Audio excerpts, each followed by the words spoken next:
Hello friends, स्वागत है आप सभी का हमारे चैनल को स्टडी में। मैं कुमार बेस्ट। इस वीडियो के माध्यम से दोस्तों आपके यहाँ पर कराऊंगा आर्मी एनए का पेपर दोस्तों, जो आपका बिल्कुल जेन्युइन क्वेश्चन पेपर है, जो आपका दोस्तों यहाँ पर है ब्रह्मपुर का दोस्तों।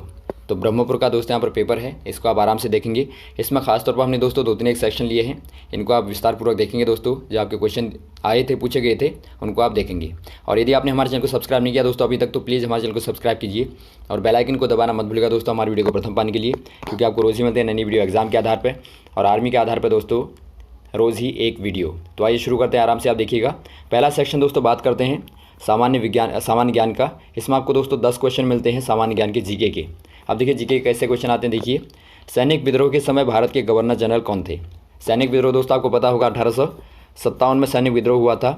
तो उस समय आपको बताना है who was the governor general of India during sepoy mutiny. यहाँ पर म्यूटिनी होगा दोस्तों, सीपॉय म्यूटिनी मतलब आपका होता है सैनिक विद्रोह।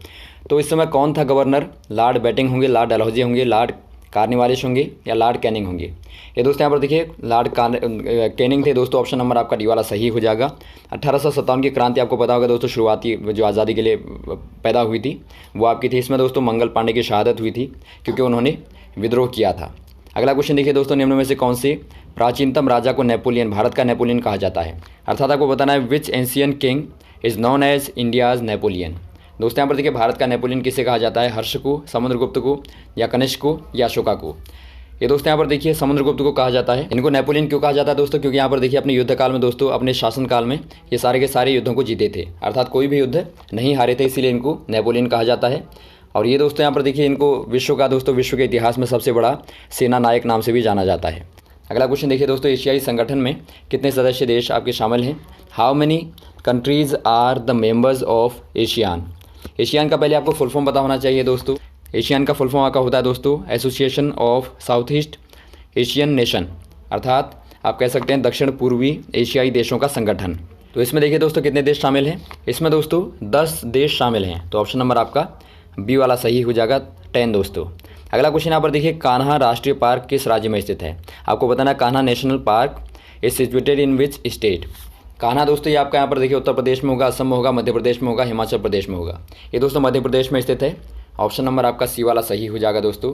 अगला क्वेश्चन यहाँ पर देखिए, शिवाजी के उत्तराधिकारी कौन थे? Who was the successor of Shivaji? आपको बताना है। शिवाजी पता होगा दोस्तों आपको, छत्रपति शिवाजी जो मराठा साम्राज्य के संस्थापक माने जाते हैं।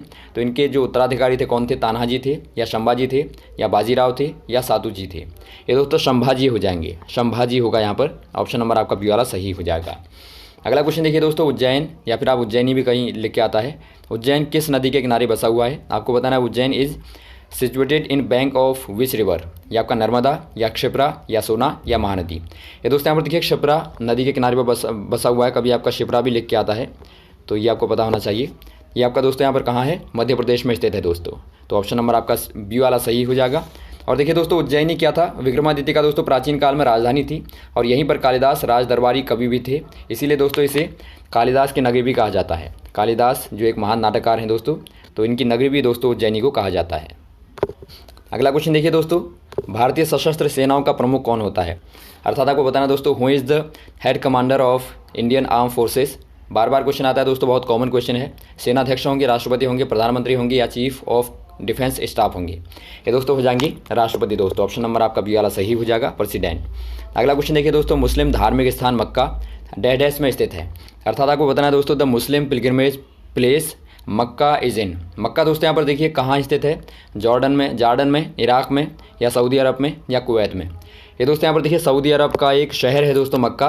तो ऑप्शन नंबर आपका सी वाला सही हो जाएगा। ये दोस्तों यहाँ पर देखिए मुस्लिम धार्मिक स्थल है, यहाँ पर ये तीर्थ स्थल के रूप में माना जाता है दोस्तों। यहाँ पर काबा स्थित है, और काबा को दोस्तों सबसे पवित्र इस्लाम धर्म में माना जाता है स्थल के रूप में।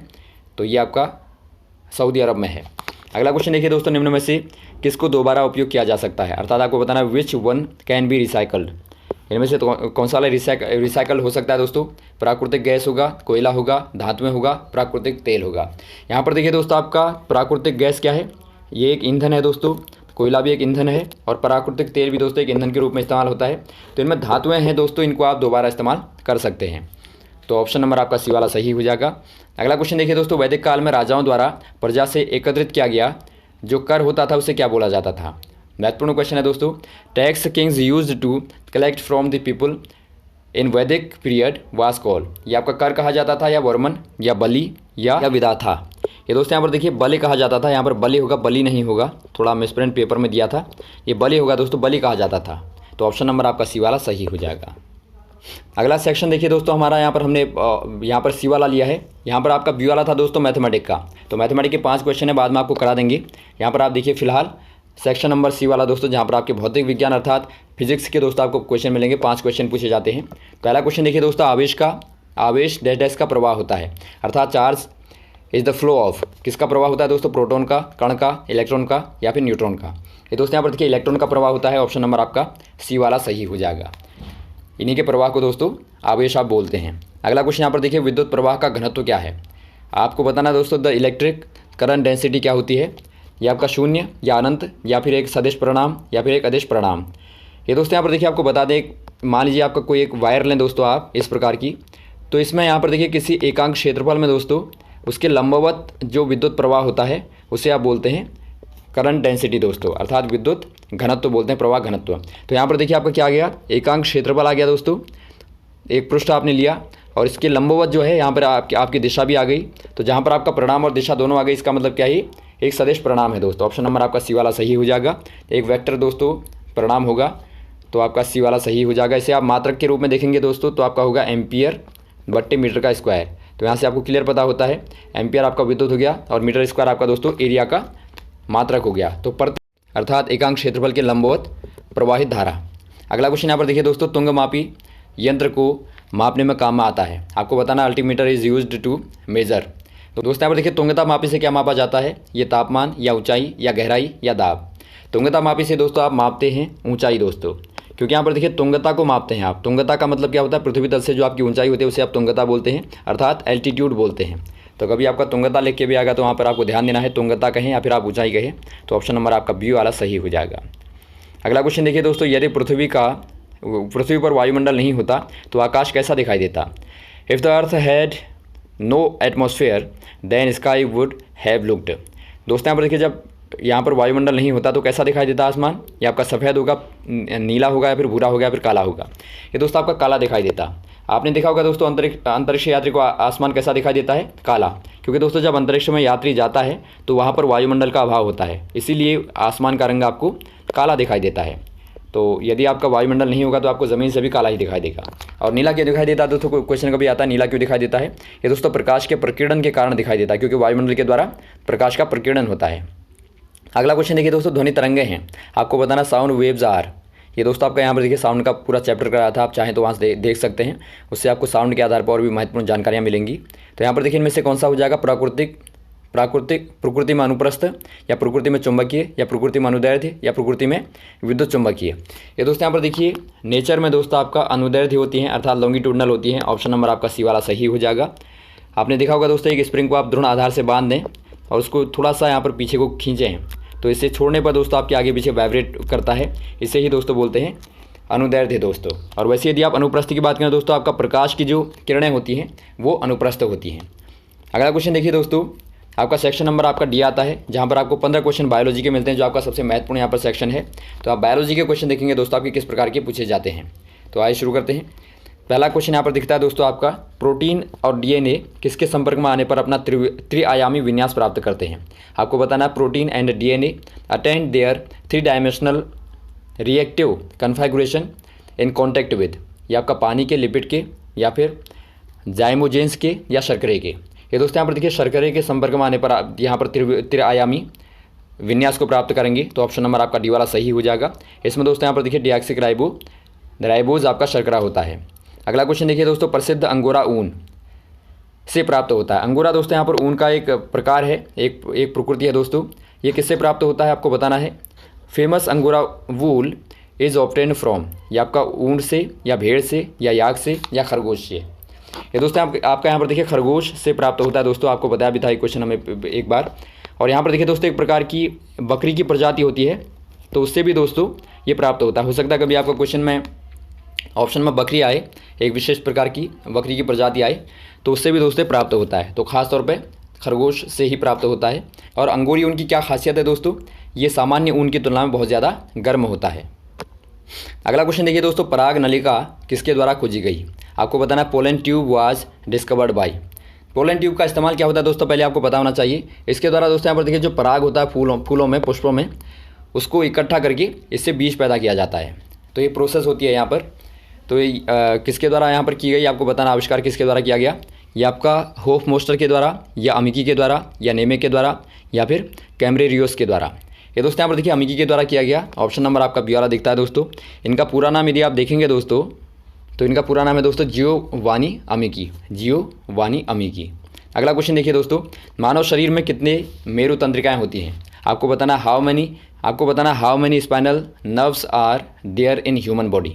या आपके 10 जोड़े होंगे, या 31 जोड़े होंगे, या 21 जोड़े होंगे, या 12 जोड़े होंगे। ये दोस्तों आपके यहाँ पर होते हैं 31 पेयर्स होते हैं दोस्तों, 31 आपके जोड़े होते हैं। ऑप्शन नंबर आपका बी वाला सही हो जाएगा। और ये दोस्तों आपके यहाँ पर देखिए सेंट्रल नर्वस सिस्टम का भाग होता है। अगला क्वेश्चन देखिए दोस्तों, मानव मस्तिष्क का बाहरी आवरण होता है। आपको बताना है the outer covering of human brain. दोस्तों यहाँ पर देखिए मानव जो ब्रेन होता है उसके मुख्यतः 3 भाग होते हैं। एक आपका बाहर का होता है, उसके बाद एक फिर अंदर का मध्य का होता है, उसके बाद एक अंदर का होता है। तो यहाँ पर देखिए जो आपका बाहर का होता है दोस्तों उसे आप बोलते हैं द्रोण तनिका दोस्तों। उसके बाद जो आपका अंदर का होता है उसे आप बोलते हैं जाल तनिका मध्य वाला, और उससे अंदर वाला होता है दोस्तों आपका मृदु तनिका। तो इसमें आपका बाहर का पूछा गया तो आप बोल देंगे द्रोण तनिका दोस्तों, अर्थात ड्यूरामीटर। ऑप्शन नंबर आपका सी वाला सही हो जाएगा। अगला क्वेश्चन देखिए दोस्तों, जन्म दर को नियंत्रित करने के लिए एक विधि है, आपको बताना है, अर्थात आपको बताना है दोस्तों डैडेस is the method of birth control. इनमें से कौन सी वाली हो जाएगी? HTF होगी, या IUD होगी, या GIFT होगी, या फिर IVF-ET होगी। ये दोस्तों आपके यहाँ पर देखिए IUD हो जाएगी। IUD अर्थात दोस्तों इनमें दोस्तों आपके यहाँ पर देखिए IUD हो जाएगी, अर्थात इंट्रा यूरेडिन डिवाइसेस। याद रखेंगे आप, इंट्रा यूरेडिन डिवाइसेस। तो इसका इस्तेमाल दोस्तों किया जाता है, यह एक मेथड के रूप में यहाँ पर है जो जन्म दर को नियंत्रित करती है। अगला क्वेश्चन देखिए दोस्तों, कोशिका झिल्ली डैडेस से बनी होती है। कोशिका झिल्ली आपको बताना the cell membrane is made of.